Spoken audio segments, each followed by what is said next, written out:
This is the first in a series of 4 speaker events that we have planned this fall semester. It's called Launch and Grow Your Startup. And I'm so excited to have Jessica Reveles with us today, who's going to start off this series. I'm Melissa Somdasurf, and my colleague, Professor Yoon Chow, and I have put this activity and event together for you that focuses on entrepreneurship and starting your own business, whether this is something you just have in the back of your mind or something you've already taken steps towards. We're excited to be here and offer this to our students and our community. So if you enjoy the topic today, make sure you sign up for the other 3 sessions that are spread out on Tuesdays through the fall semester. Also, each of those will be recorded as well. The class that you might want to consider is Business 24, or Small Business Entrepreneurship. That gives you a course specifically on planning and writing your business plan. We also offer a certificate and degree in entrepreneurial studies, and you can find that on elcamino.edu. We also have our own special website. So this is relatively new. Professor Chow put this together. It's ECCentrepreneur.com. And on there are some free resources that may not be available at other websites you've looked at. So if this speaks to you, you should check out ECCentrepreneur.com. I also want to mention that later this semester, we're having a pitch competition. So if you are in the throes of writing your business plan and want to practice with us your pitch to in front of entrepreneurs and folks from our community in the South Bay who have owned their own business, you might want to check that out. You can let us know your interest by going to ECCentrepreneur.com, and in the contact form, enter your information and a little note there that you'd like more information about the pitch competition. There's going to be 2 prep sessions, so we're not just going to throw you out to the sharks with no preparation. We're a kinder, gentler program here, and we will help you prepare so that your pitch is perfect. Let's see, what else do I want to tell you? I wanted to point out that you are welcome to enter questions in the chat box today. There's a little question option there for you. At the end, you'll want to stay to the end because there's a survey. And we'd like to know how we're doing, what you liked, what you think needs improvement. If you complete that survey, you're going to be entered in a raffle to win a prize. So that's kind of exciting. So you want to make sure that you hang out with us until we get to that point, probably a little bit after 2 o'clock. All right, so without further delay, I want to throw it over to Kenny Turner. Kenny Turner is from NIFTY, and that's the network for teaching entrepreneurship. And he is our go-to person to help put this all together, and he will host it for us and introduce our speaker. So thanks for being here.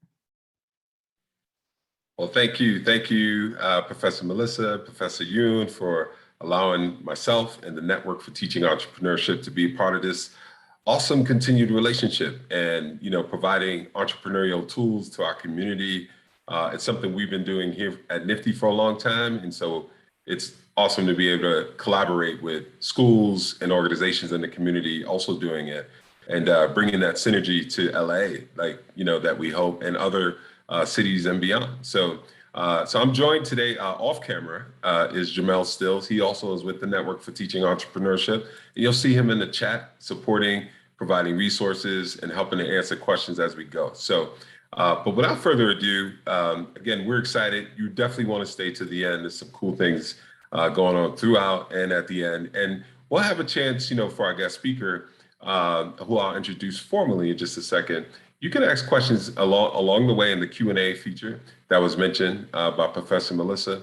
And also at the end, we're going to have some focus time for Q&A that you can also ask questions at that point too. But without further ado, I want to introduce our guest speaker today, who is kicking off our speaker series, the first of 4 that'll happen every other week starting today. So our next one is October 12th. And then it goes on from there every 2 weeks, all the way through November 9th. So you don't want to miss that. But Today, our speaker will be taking us down some interesting, concepts and giving us some tips on how to repurpose our messaging on social media and on social on social content overall. But her name is Jessica Reveles, and she's a seasoned writer and copy editor and an award-winning storyteller. She brings over 15 years of marketing and communication experience, including content development, SEO, and publishing. Jessica has worked with major global brands, including the Magic Johnson Foundation, Fab New York, Joe's Jeans, Outfest, the Los Angeles Gay and Lesbian Chamber of Commerce, eWomen Network, Santa Monica College, FIDM, General Assembly, Book Fuel, and so many more. And as a micro-influencer in the women's empowerment space, Jessica has been recognized and endorsed by Yelp, Constant Contact, Pinterest, Wix, T-Mobile, Starbucks, you name it. The list goes on, including the Los Angeles Lakers, right? That's huge. And Mayor Garcetti. Jessica has spoken widely on topics including marketing, storytelling, creative writing, and blogging, social media, business communications, career development, and entrepreneurship. So it's a privilege to hand the mic over to Jessica. You're in great hands. Please take notes, ask questions. It's going to be a really engaging presentation. So Jessica, I hand it over to you. Thank you, Kenny. I'm so happy to be here. Thank you for that awesome introduction. I feel like a celebrity. This is pretty cool. Okay, so why don't we get started with the presentation? I'm going to pull that up on my screen. Let me share the screen. And definitely, if there's questions in between, you can definitely ask them. And I'll pause at certain points at different intervals for questions, and then we'll obviously do them at the end as well. But definitely stay to the end, like Kenny and Professor Melissa was sharing, because there's some special gifts. There's a survey to complete, and then if you do that, you can earn the special gifts that I'm going to be offering later in the presentation. Okay, so what we're going to talk about today is how to repurpose your content for social media. We're going to talk about 5 different ways to do that, but there are many more than that. So these are just 5 of the easiest, quickest ways that you can repurpose your content for online, for your digital footprint. So how do you reach your audience? Let's go over that first. So HubSpot is a marketing trade publication, and they have a great website. It's just hubspot.com. According to HubSpot, it takes approximately 8 touch points using different messages across multiple marketing channels to obtain a qualified lead. And usually it's many more to convert that lead. So up to 14 touch points to convert a lead. Now, conversions, while we may want them and think that that just means a sale, conversions can be a lot of different things. Conversions can look like a video download, an ebook download, a video view. It can look like someone giving you their email in exchange for your free gift or your lead magnet that you offer, which we'll talk about today. So those are different types of conversions, and ultimately we want the sales conversion. We want to actually sell our products and services, but we have to understand that it's going to take several points, touch points is what they're called, where we actually engage and interact with the client or potential customer before we get those conversions coming through. So especially in the early stages of the customer journey, people are gathering information and researching using keywords and voice to text search to be able to find products and services. So in order to find you, you want to be on multiple platforms doing consistent messaging across the board. So you can increase and vary the touch points, those 8 to 14 touch points, using the following marketing channels. So on the far left, on the bullets, social media, advertising, email, text, influencer marketing, and PR. Those are the channels. Those are marketing channels. And then for social media, for example, Facebook, Instagram, WhatsApp, TikTok, LinkedIn, Twitter, Pinterest, YouTube, those are platforms. So sometimes they get interchange and people think that they're channels, but they're actually platforms within a channel. So ultimately, when you're doing any kind of marketing strategy, And what we practice at my organization is integrated marketing, is what that's called. Integrated marketing does just that. It integrates multiple channels and puts out a consistent message across those channels to be able to promote and sell products and services. So these are some different channels and platforms that you can use. And I will, I'll make this presentation available, or Kenny has it in a PDF form. So anyone that would like access to the slide deck, you're welcome to have it.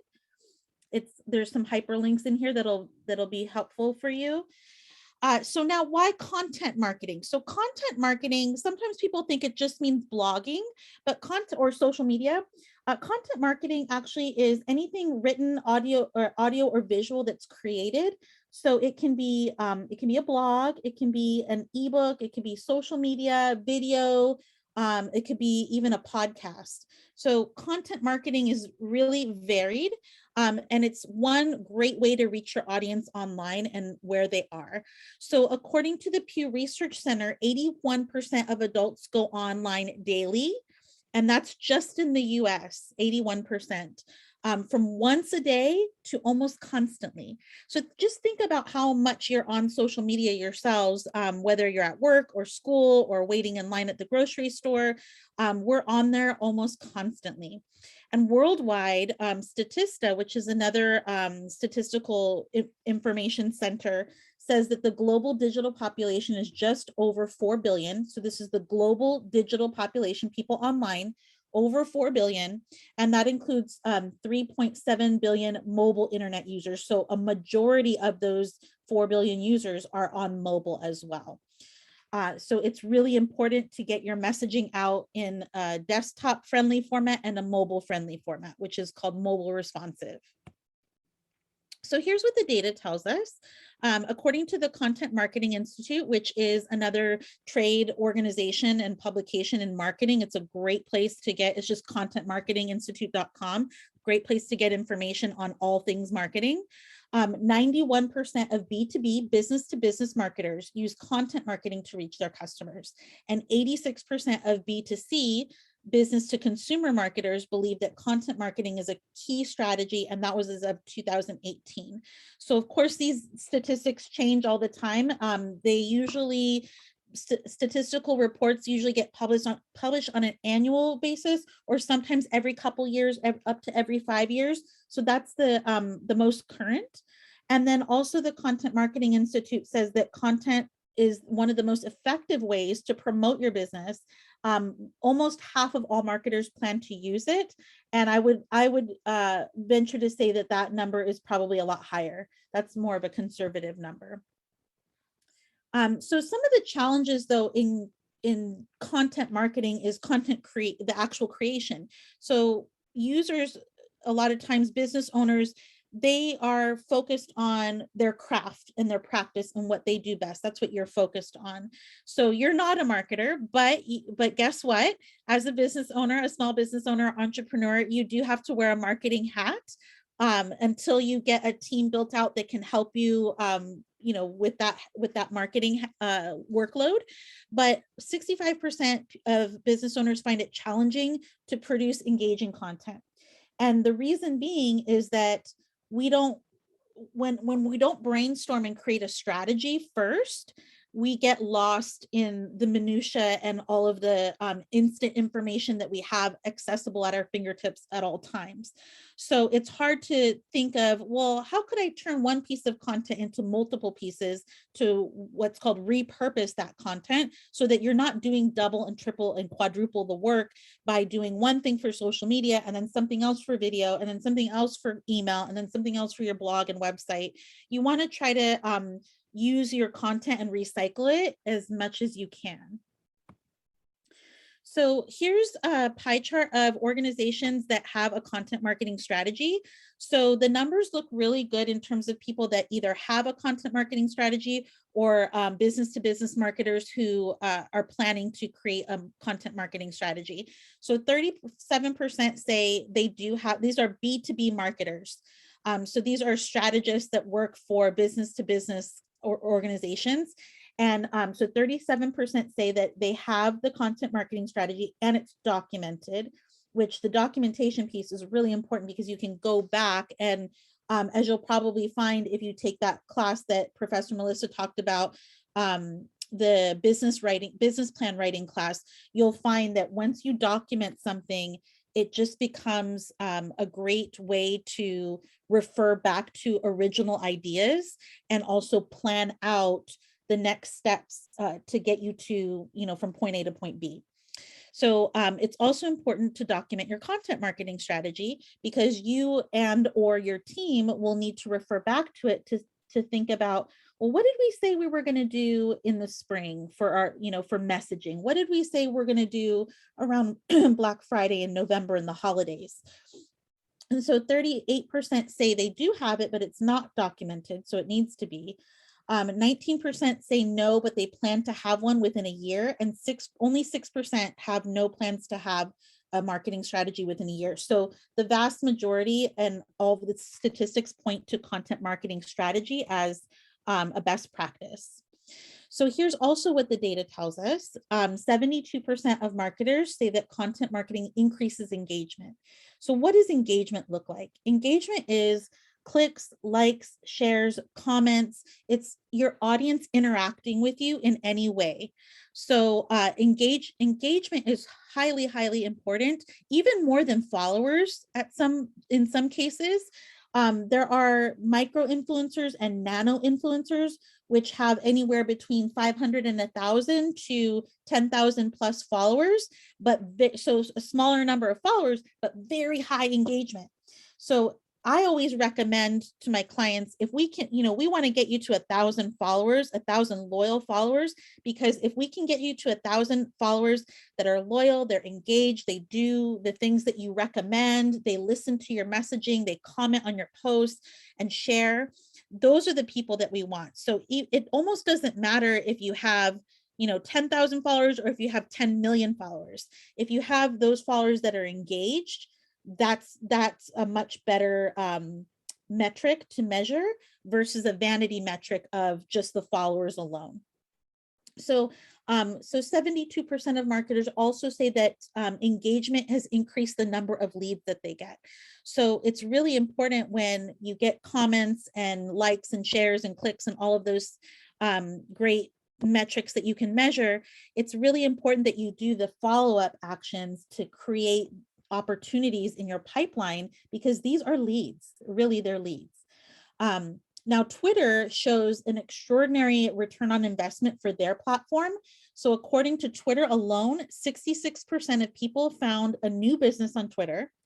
69% of people bought something because of a tweet, and 94% plan to make a purchase from a business that they follow. And that goes also with other platforms. I like to point out Twitter because it's kind of almost like forgotten platform, or kind of like a secondary or even tertiary used platform, and people don't think about how you can leverage, but it's really good for industries like finance, medical, authors, books and publishing, and news as well. Those are kind of 4 really great industries that use Twitter quite a lot and where you can really benefit. There's other industries as well that do well, and pretty much any business could have a Twitter, but those are some of the areas that do really well on Twitter. So now I want to talk about SEO and content marketing. And before we get into our 5 ways to repurpose the content, which I'm going to share with you, I want to talk a little bit about SEO. So you might have heard of SEO, this acronym. What does it mean? Search engine optimization. And what it is the practice of implementing keywords and phrases into your content that you're creating, that we're going to create today, so that your content appears and people can see it in search and find you in search to click through to your site. So it affects where your content appears and the positioning on the SERP page, which is the search engine results page when you type in something on Google and search for it. So 95% of people only look at the first page. And if you think about it, when was the last time you clicked on the second page of Google? Almost never. So it's really important that we get as much of the organic SEO, which is the free juice, SEO juice that we want, to be able to get our content to bubble up to the top of search. So also marketers focus on engagement and conversions and website traffic, but you need the traffic to get people to see your content. So it's a finely tuned dance between creating content, creating SEO, optimizing it for SEO, and then putting those together to get people to visit your site and your social media channels.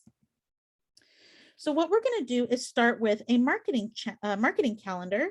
And I have an example of what that looks like. I'm trying to find my cursor here. Oops, there we go. I'm trying to move this thing on the bottom, but I don't think it's going to move for me. So why don't I stop here before I go further and ask for any questions, because I covered a lot of statistical information.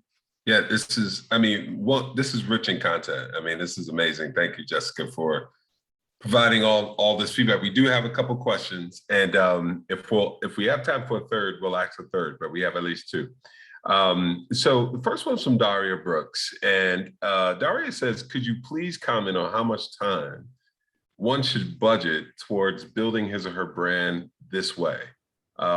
Daily, weekly, etc. It is often difficult for the business person to keep up with social media platforms building at the same time as being creative and working on their project. Absolutely. And the name again? Daria. Daria. Thank you, Daria, for that question. So, on social media and when creating online content, I'm going to give you an answer that you might not be happy to hear, but more is more. So the more time that you can allocate to creating your strategy and your pieces of content, the better, because the more you post, the more engagement and interaction you get. The more engagement and interaction, the greater number of the leads. And leads is what you want at the end of the day as a business person, as a CEO. Eventually, as you move through the different stages of growing your business and later your company, it's really important that you focus on the business development as much as possible. So avoid the trap of working in your business too much and working on your business as well, so that you're able to do the business development and the sales work. So it's a combination of a couple different things at play here. So we need the business development, we need the social media and content creation, and we need to do the actual business, sell the products and services that we're offering. So I would say, if you section those things off, prioritize those three elements, and give a third of your time to each one, that's a good balance. But it's definitely hard to work on your business. I know it takes years sometimes to get to the place where you can work on it instead of only in it, because you're so in it for so long while you're building the business. I think if you can spend half a day on a Sunday or Saturday or whatever your slow day is, even if it's like a Monday or Wednesday, to plan your content for the rest of the week, then that's a useful amount of time and metric. Sometimes it takes people a little longer. They spend a whole day. Sometimes people can do it in 2 hours for the week. It really depends on the frequency. So I'm going to talk about frequency in a little bit of amount of times you can post that's suggested. But another great thing you could do is work with a college or university and find an intern that can help you with the social media. And you just have to be careful with internships, because you do need to provide value to the intern. So it's important that you know something about your social media, more obviously about the business that you're engaged in. And then this intern that might be studying social media can help kind of piece things together, and you can work as a team. That's what I did in the beginning when I started my business. Now I have a whole team that I don't even do the social media anymore for my clients or our own company. We have team members, account managers that do that.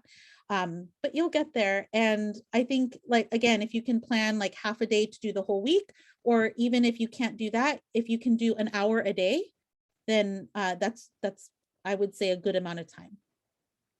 Thank you, Jessica. I think we got time for one more. We may have a quick one at the end before you continue, but let's see. Okay. This one's from Jess. She says her husband buys a lot of items because he sees them on Twitter. It's something that she's ever thought about until you mentioned it. And is one form of social media more popular with different demographics? So she was just kind of trying to see, we Twitter, Instagram, Facebook, LinkedIn, Pinterest, YouTube, TikTok. right. So Yeah. Thank you, Jess. That's a great question. So yes, the short answer is yes.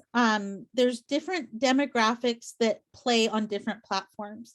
So your Gen Z, and sometimes even a little bit older than Gen Z, is going to be on TikTok, Snapchat, Instagram.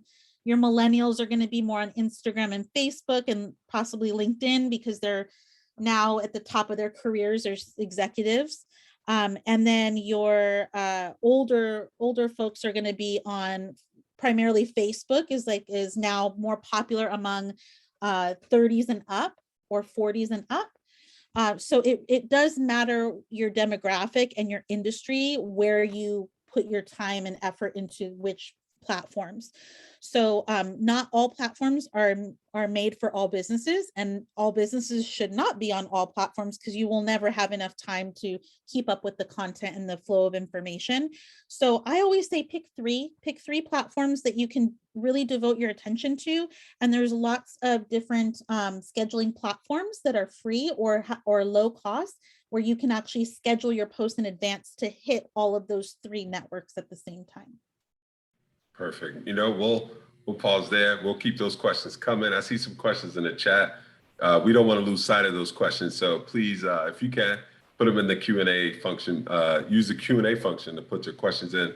We'll make sure we get to them. So we'll keep going. And thank you, Jess. There's so many of our attendees who are just starting out in business. Like, they're still ideating and creating like what they want to do. And there are some who are already in motion. So thank you for, laying this out for us so that we can chew it, so everyone can have a bite and we're digesting it all. So thank you. Very good. Yes. And I'm trying to customize it for this audience because I know, we have people coming in at different entry points.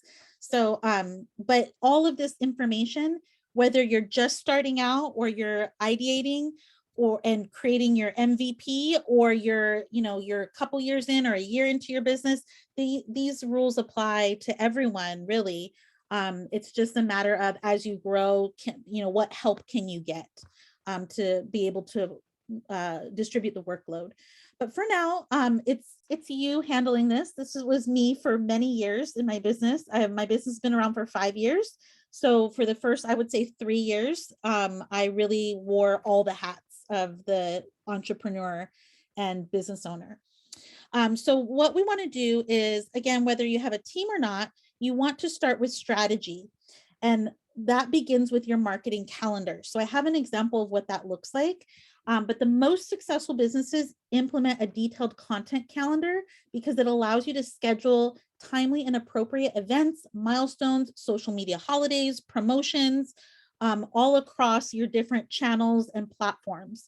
So this includes blog posts, email marketing, like I said, the social media holidays and international and national holidays, and then different advertising and email campaigns. So you'll want to equip your team or equip yourself with the right assets to use, like images, videos, and copy to make publishing easier. And you can implement this by putting a little summary in the calendar of what it is you're going to be working on, what campaign you're going to be working on. And then once you have your calendar laid out with the basic information, then you can get more and more detailed as you move forward. I like to work a month in advance. Our team works a month in advance. If you can even just do a week in advance, that's going to be beneficial to you, because you want to be able to plan ahead for and anticipate social media holidays and other current events and things that apply to your industry and your business as much as possible. And if you can only plan the day of, or like a few days or a week in advance, you'll always be kind of spinning your wheels and running on the hamster wheel trying to get to the to the end, or like a bunny with a carrot. You're always going to try to get that carrot and it'll never be within reach.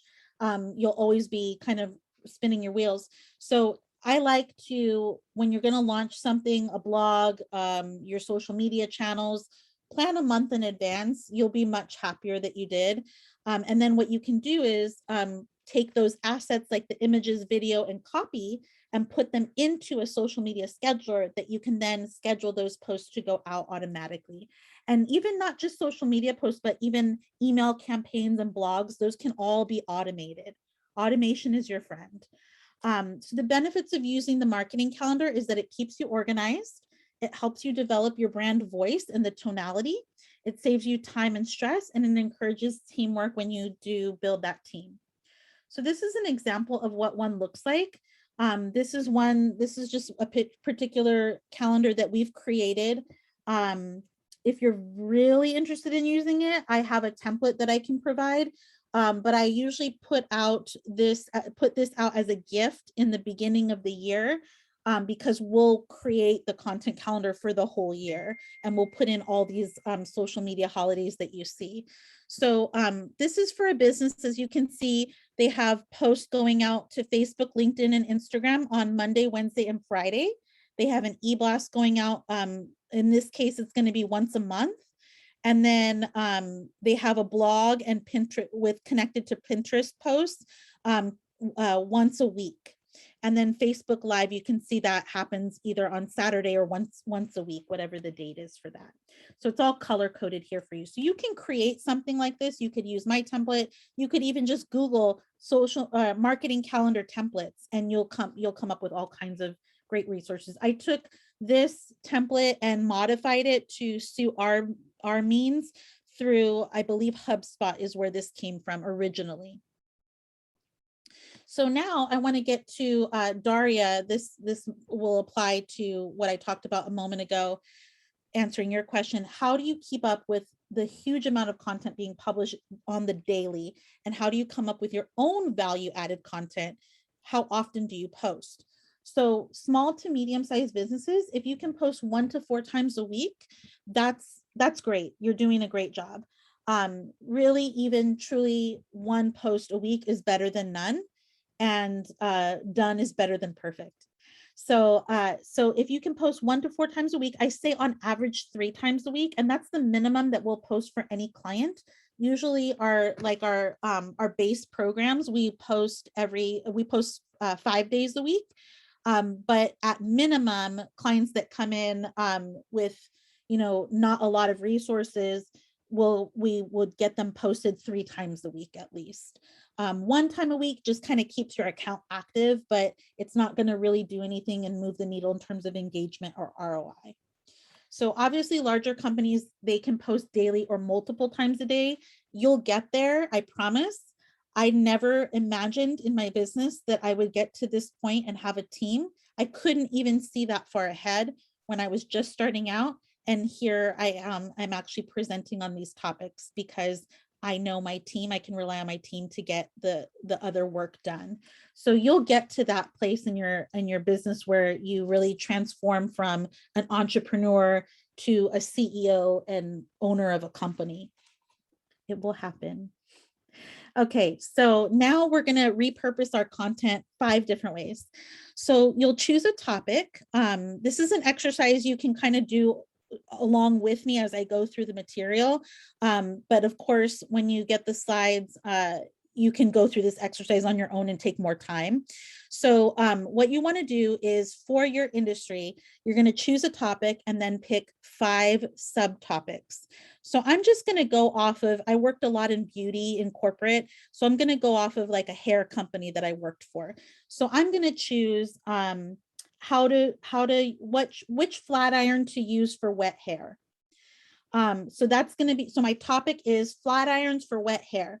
My subheadings could be, how to do a hairstyle with wet hairstyles. It could be styles with flat irons, how to use a flat iron, how to pick you choose a flat iron, the right one. So those are my subtopics. Then you're going to make a list of 10 relevant keywords. Keywords are just that. They're words that describe and relate to your industry, your brand, product, or service. So keywords for me would be would be hair, wet hair, flat iron for wet hair, fall styles, fall hairstyles, for example. Those are all keywords. They could be short tail or they could be long tail, and you should use a combination of both.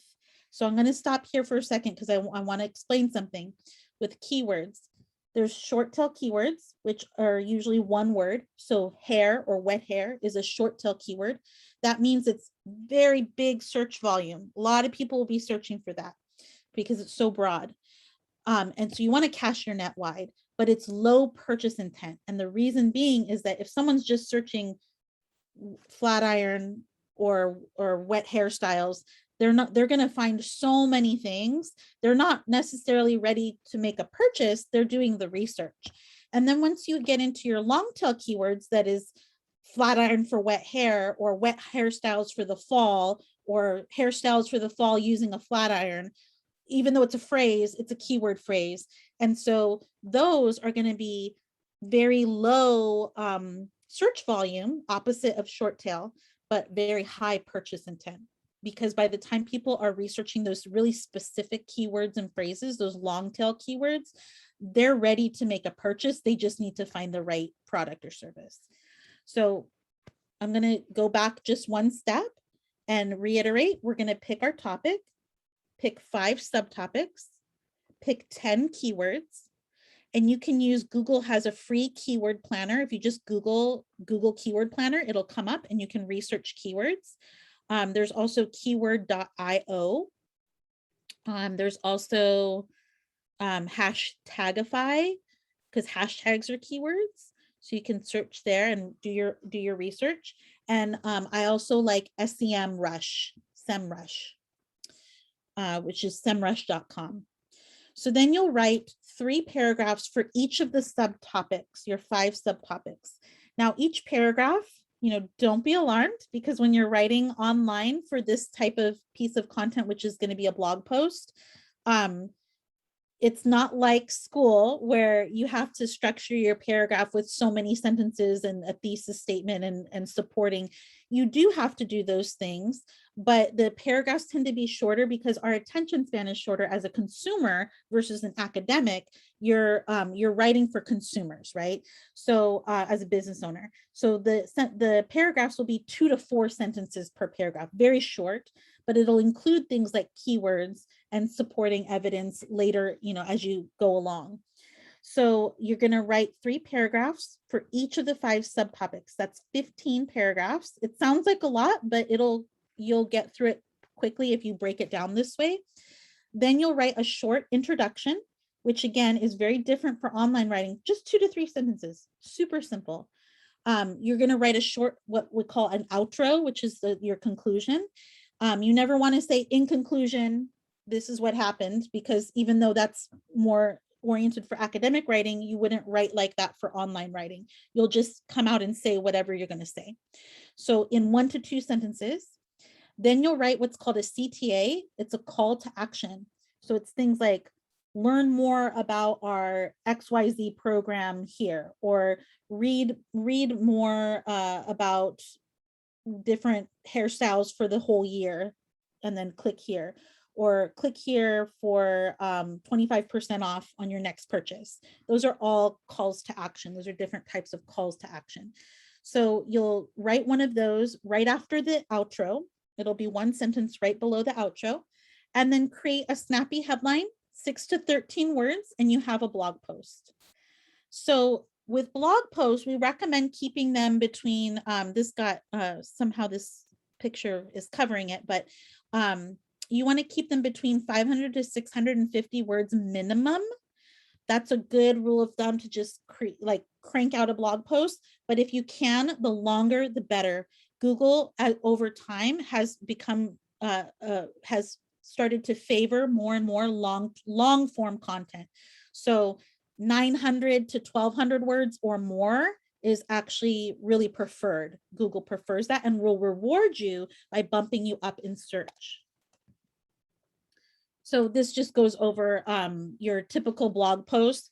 So again, 500 to 1,000 words is kind of where you want to be. 500 to 650 words is the minimum really. It's kind of like a mini blog post. And then, you know, anywhere between 900 to 1200 is a longer blog post that will do you really well. So now we've got our blog post. We're going to create number 2, our lead magnet. A lead magnet is our freebie. It's what we offer in exchange for an email or a purchase. So now that you have your blog post, you're going to create your freebie, which will allow you to collect emails and grow your email list. Now you're in a great place being an early entrepreneur because you have the opportunity to start the right way with your email list right away. Emails are really important to collect because unlike social media, we're not at the mercy of Facebook, which may change its algorithm and knock out 10,000 followers or users on your group from one day to the next. Emails, you won't have that problem. Emails are owned media. So if you own those emails and you have permission to email people, then you have that direct line of communication to your customer versus, you know, being on social media. It's very broad and the algorithms change daily. So you never know what's going to happen sometimes. And when they make the big algorithm changes every few years, it usually creates a big uproar for people. So you're going to make your email, your freebie, and start creating your email list. So what you'll do is you'll take your headline from your blog post, you'll take each subheading, and with each subheading, you're going to create a checklist. So grab a little piece of copy, and copy is just words. That's all it is. It's just the sentences. So you'll grab a small snippet of copy, 1 or 2 sentences from each section of your 5 sections in your blog, and then summarize each subheading using that copy. So you're repurposing, you're reusing the blog copy to make a checklist or to make an ebook or whatever you want to create. You can create any kind of freebie, and you'll see the ones that I've created for you. But the checklist I like because it's so simple and easy and fast. So then you'll include some design elements, brand it, save it as a PDF, and you have your checklist, which is your lead magnet. So now we're going to move into email marketing, which is the third way to repurpose content. So from your checklist, you can easily create an email newsletter or an e-blast. So what you'll do is in your preferred email provider, which could be Constant Contact, MailChimp, ActiveCampaign, Drip. There's many platforms, just like there are many social media scheduler platforms. So you'll create a branded email template in your preferred email marketing platform and select 2 to 3 checklist items from your lead magnet and shape those into paragraphs within your template. So expand a little bit on just 2 to 3 checklist items from that longer blog post and that shorter checklist, and then link anchor text within each section to your blog post. Let me explain this. Anchor text is like it's your keyword phrase, and it anchors the hyperlink to send people to the next thing that you want them to do, which is read your blog post. So now you have your freebie. So you're building your email list. You've already written your blog, published it on your website. Now that you have your email list, you can send an email summarizing, just giving them a little tease of the blog post and sending the user to your blog, to your website. So you see how these 3 elements are already working together cohesively. Now we move on to social media, which is the 4th way to repurpose content for online. So you'll refer back to your blog post, pull 2 excerpts from each of the 5 sections. This will create 10 social media posts, and those can be spread out depending on how often you post, between 2 to 3 weeks. So if you posted 5 days a week, it would be for 2 weeks. If you posted 3 days a week, it's even more time.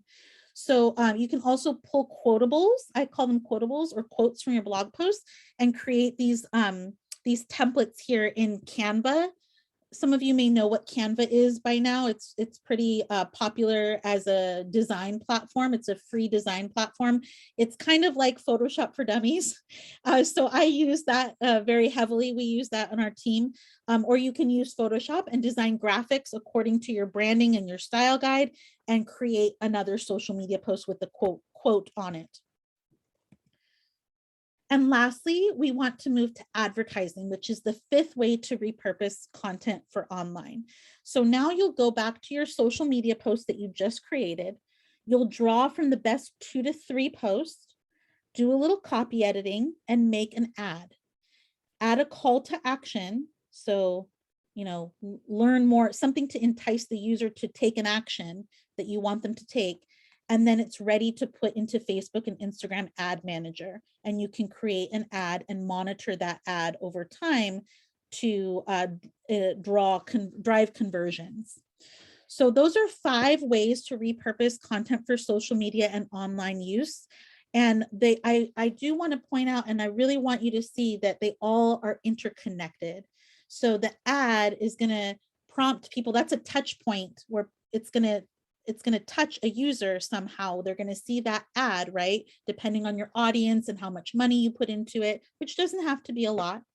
It could be like $100 in a month, $50 in a month. You can spend as little as $1 a day on Facebook ads.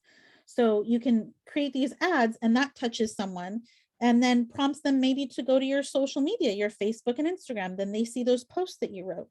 Then their social media and Instagram sends them to your website where an email pop-up pops up. You grab their email, they get the freebie. The freebie has all your information at the bottom. And it also has, if it's digital, you can have a link that goes to your site.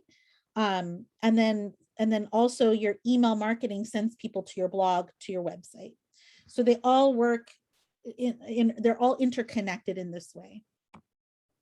So I hope you found that repurposing content is just so simple and it doesn't have to be complicated or complex. Once you have that marketing calendar and strategy in place, you'll start to see the wheels will start turning and your creativity will start working for you, where you'll start to see, oh, okay, like if you're a bakery, you could write, I could think of a million topics and things that you could write if you're a bakery. You can do post recipes, you can post nutrition and food facts, facts about ingredients that are beneficial.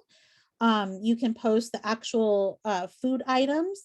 You could post stories about how you came up with the recipe, or maybe when you were a kid, what that looked like. But see, once you start putting ideas down, plotting them down on your calendar, it becomes very easy to start to spin off different ideas for what you can create in addition, to create multiple pieces of content. So that's 5 different ways to repurpose content. You can also recycle this content over the coming years or go on to create more content like ebooks and podcasts. You can create courses eventually, but repurposing content, I feel, and I hope that I've convinced you, is fun and easy when you know the right tips, tricks, and techniques. So thank you for letting me share those with you. And with that, I will open up to Q&A. Awesome. Thank you. Can we, Jessica, round of applause for the content was just next level, just a lot of things to think through and think about, right? And so we come across a lot of entrepreneurs. Yes, Professor Yoon is throwing you a hand clap there, like really rich. And thank you for offering it to our community. So just if you missed that, if you're listening in and you missed out on that, we'll, to know who wants this PowerPoint, again, once you fill out the survey, we'll have your email. It'll signal to us to just send you the PowerPoint as well. We'll post the survey in just a second, but thank you for sharing that. We have a couple more questions, and we want our community, those online. If you have more questions, let's put them in the Q&A. I want to make sure we get those answered for you. But so we have we have a couple more here that was generated as you were explaining and going through some of the content. One is from Alex. Alex says, is SEO basically hashtags? Oh, that's a great question, Alex. So they're different in terms of the language is different. So you have a keyword and you have a hashtag. When people are talking about keywords and SEO, they're talking about keywords.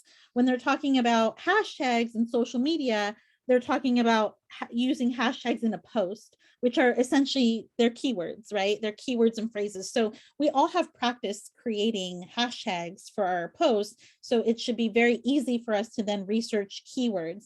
But you'll find that sometimes when you're researching your keywords, they're going to be different from hashtags because it really depends on what people are searching. So sometimes it's going to be more broad, and you'll get different results when you search for keywords. But when you use any of those tools that I mentioned, like SEMrush or keyword.io or keywordtool.io, when you use those, you'll get a huge volume of search results that are either free or low cost. You can pay to get a bigger report. And some of those you'll want to use in the blog post and on your website and for SEO and on your social media as a hashtag. But when you research them, you don't need to put the hash symbol. You just put the word. And then when you post them online, you put the hash symbol. Awesome. Thank you, Jessica. All right. So another quick question. And if you know a couple, either they can listen to the recording or you can plop a couple in the chat if you're able to. But can you recommend any automation apps or companies, since automation is your friend, as you quoted? Yes, I love automation. So I will tell you a couple platforms that have really great automation built into them. MailChimp has come a long way, and they were actually kind of low on the ladder when social media started to become popular and people were starting to really use email more and more. But they've come a long way, and they actually integrate with Facebook ads. And then they send emails, and you can schedule your social media posts. Constant Contact is the same. So they're very well integrated. And then I don't know so much about apps because I usually use programs that are already integrated with other platforms. But I can't think of the name of the, it's so easy. It starts with a Z and you'll all know it. Kenny, do you know what I'm talking about? That's starts with a Z, and it's a connector. It connects apps with different platforms. I can't think of what it's called.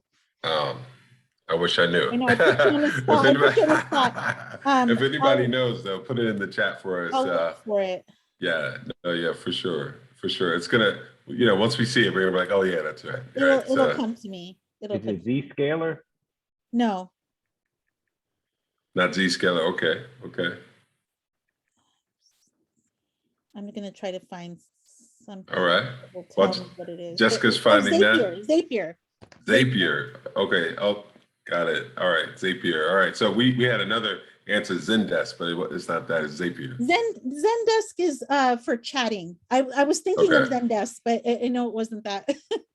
All right. Awesome. Well, thank you. All right. So a couple more here, and we have a few more minutes. If anybody has a couple more questions, we definitely have a little bit of time to answer those questions as well. This one is from Jess. Many people I know that have food blogs have paid for followers on social media. Can you speak on the pros or cons of doing that? It just feels inauthentic, but not sure if it's helpful since I see many people doing it. What do you think about paying for followers? Yeah, don't do it. It's such a bad practice. It artificially inflates your numbers, and it'll mess up your social media analytics because you'll see this superficial inflation of followers, but then the engagement isn't there. So engagement, remember, if we talked about earlier, is so much more important because it's more about the quality than the quantity. It used to be different years ago, 5, 6, 7 years ago. Buying followers was extremely popular. A lot of people did it. And because media companies and sponsors were looking at influencers' followers to tell them, is this person popular enough that they're going to be able to promote our product to their wide range of audience? But now it's more about engagement. So media companies and sponsors and companies will work with influencers that are micro or nano influencers that only have 1,000 followers, but their 1,000 followers are all really engaged. Same with your email list. You never want to, you can buy email lists to work with, but it's not a great practice because you could get blacklisted. And it's the same kind of thing. If you have an email list of 1,000 and half the people open the email, that's a great return. That's a great open rate. But if you have, 10,000 people on your list because you bought a list of, 10,000 or 5,000 people, and the engagement is very low, your open rate might only be like 2%, 6%. I've seen that. So, yeah, it's a bad practice. Hey, I often wonder that as well. I've also been tempted to do that. It's tempting. It's tempting. But thank you for saying that, because it just confirmed my hunch that it didn't feel right. So, Yeah. All right. So last question that we have in the Q&A is, are hashtags still important to use? And I think you alluded to something like this already, but is there any more I think you mentioned that they are important to use, but is there any way that we can also elaborate on that question? That's a great question. Yeah, thank you. So hashtags are super important to use on social media. We really don't use them in blogs. Like, you don't need to use hashtags in blogs. They're keywords. They're just the word without the hash symbol. But on social media, it's really important because those are the ways that you get found. That's how you insert yourself into the conversation going on about your industry or product or service. So if you're on Instagram, you have up to 30 opportunities, 30 hashtags that you can use to help people find you online. It's good to have a branded hashtag. Your branded hashtag is something like, for us, it would be J squared marketing, is with the hash symbol. But then we might also use hashtags like entrepreneur, business owner, content marketing, entrepreneur life. Those are all different hashtags that we can use that are also keywords. And we can use up to 30 on Instagram, Facebook, and LinkedIn. You can use a whole bunch, but you really don't need to. Those platforms, you really only use like 2 to 4 hashtags. And then Twitter, as many as will allow with the word count. Thank you, man. You're not. I'm gonna have to listen to this video a few times. I thought I was up on my social media game. I realized in my content, but I love how you're distincting like the 5 different ways, right? Like, there's so many ways to engage. What is quality engagement? We still have another question in the Q&A. I heard for Instagram, and this is from, I'm so sorry. I'm having a problem saying the first name. I don't want to mess it up. Last name Gutierrez. I heard for Instagram, instead of using all of them for the new algorithm, to only use 10 to 12. Have you used that tip? Because I think you mentioned there were about 30. 30. Yeah, you can use 30.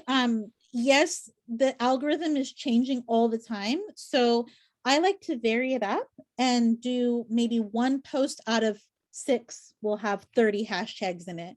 And then the other post will have like 10 or 12. So because Instagram social media doesn't, or and in any platform marketing, doesn't like spam. So when you use 30 hashtags for every post, it can appear spammy depending on what words you're using and how you're using them. But you can use 30 in 1 post, and then maybe like a few posts down the road, those would have 10 or 12. So it's a little bit less. Yeah. Mm-hmm. All right, awesome. As right now, I mean, it seems like those are the questions that we have, but Jessica, any final thoughts on actually, well, the question just came in. So let me Okay, yeah, and I do have some final comments. Think about that final thought. I do want to say we do have for those listening, we do have the survey in the comments as well in the chat. Please fill that out for us. It'll also link you to, the opportunity to win some of the prizes that we were talking about as well. Also lets us know who wants the PowerPoint that Jessica presented. This way we don't want to send the PowerPoint to anyone who doesn't want an extra email of things in their email. So if you really want the PowerPoint, that'll help us out. And we can keep track of who wants the PowerPoint. We'll send it out to you with all this great information. Here's another quick question though. This person says they're anonymous. I came in a little late, but if you didn't state it already, how did you end up starting your business? And how did you come into this field? This is a great question. Your story is really powerful, Jessica. You want to reshare it for us again? Sure. Thank you for asking. That's very kind and thoughtful. So I actually started this company in 2016 in January while I was living at a homeless shelter with my 7-year-old son at the time. He's 12 now. And I was at a point because I had some pretty major health issues that knocked me out of my corporate career, where I was not employable in the traditional sense. And so I started to explore. I was working 3 part-time jobs online, just doing like data entry type of work. And I think I was getting paid like $10 or $12 an hour, like just really ridiculous after I had come from this corporate career. But, you know, I did it, and I did that to get by. And then I found out about a program through the shelter that was part of Pepperdine's business entrepreneurship program. And at the time, they were offering a micro certificate in entrepreneurship. And so they taught us how to write a business plan. And I wrote my first business plan and started my company in 2016 in January. And within 3 months, I was able to get rid of one of the part-time jobs and do more of my business and sell more. I was doing a lot of mostly social media work, and that was mostly what I was selling. I had a social media business. And then eventually over time, I would get another client, and I would be able to get rid of one of those part-time jobs until I was totally 100% invested in my business. And I've actually been fully self-funded. It's been really hard, but fully self-funded this entire time, and for these last 5 years. And when I started, I never thought I would be an entrepreneur. It wasn't talked about in my family. It wasn't, you know, introduced to me in college. Not until I was in this situation where, you know, what do they say? The mother of all invention. Scarcity is the mother of all invention. So I was in a place where I wasn't able to work any other way, and I needed to feed my family and take care of myself and my son. And so that's what I did. And that was 5 years ago. So powerful. And, you know, I've known the director who was working that program, who helped to create and bring about that program at Pepperdine. So really, really amazing. Yeah. You know, if you had, you know, your story's so powerful, and there's people out there, just as a final thought, trying to get their business off the ground, and, you know, being around entrepreneurship education and entrepreneurs for so long, one of the biggest challenges is belief, just believing that they could even do something like this. And you mentioned that several times, right? Like overcoming that barrier of unbelief and saying, I could actually do this. And, you know, I can really create something, you know, like sooner than later. What would you say to those people who are kind of in that in between, not sure, and still trying to figure this out? Is this feasible? What was that like for you when you finally said, I can do this, and overcome that barrier of unbelief? Yeah, I mean, that's a great point. I think you start with your MVP, your minimum viable product, right? Start with the most basic thing that you can do to make money with your product or service. Start with that, and it will grow, you know, and you'll get more ideas, and you'll meet people and make connections that will give you more resources and ideas over time. But social media for me was a means to an end, because I didn't seek out to start a social media company. It was just what I knew. It was the career that I had chosen in marketing. And so I didn't go to school for social media. I taught myself and took classes and did continuing adult education to learn about social media. And then that became my minimum viable product. And it was the only thing that I sold for probably a year. And then ultimately my dream goal was, like, my forever business would be to be a ghostwriter and book editor and publisher, have my company be a publisher of content. And so now we're getting into that phase 5 years later, and social media is one element of the many things that our agency offers as a full service digital agency for women, LGBTQ and BIPOC owned businesses. And our team now, I have account managers. I have 3 account managers that manage all the social media accounts, and they do email marketing and these other things. But again, little did I know, with just the mustard seed was my minimum viable product, and it turned into this, beautiful, thriving plant and flower that we now have as a company. So it's absolutely possible, but definitely start small and scalable, because you don't need to go really big in the beginning. It'll be too premature, and you'll make a lot of expensive mistakes in terms of time and money. So start with your MVP. Jessica, I mean, you've given us so much. I feel full. I feel my soul is full too, Oh, good. This has just been an amazing experience. I know we have to log off. There is someone posted a last minute question. You're inspiring questions as we're rolling out. Well, I think we'll ask one more. This is for Natalie Lopez. Did a change of mindset or headset help you? Or how were you able to grow, not just in your business, but as a person, and as well as become a more valuable person through social media? So Wow. that'll be our final question. Okay, Natalie, that's a big question. Thank you for asking that. It definitely takes a growth mindset. One of the things that I did in the homeless shelter, I was really struggling with my health and finances. And one thing that I did every morning, because we had to be out of the shelter by 7 a.m.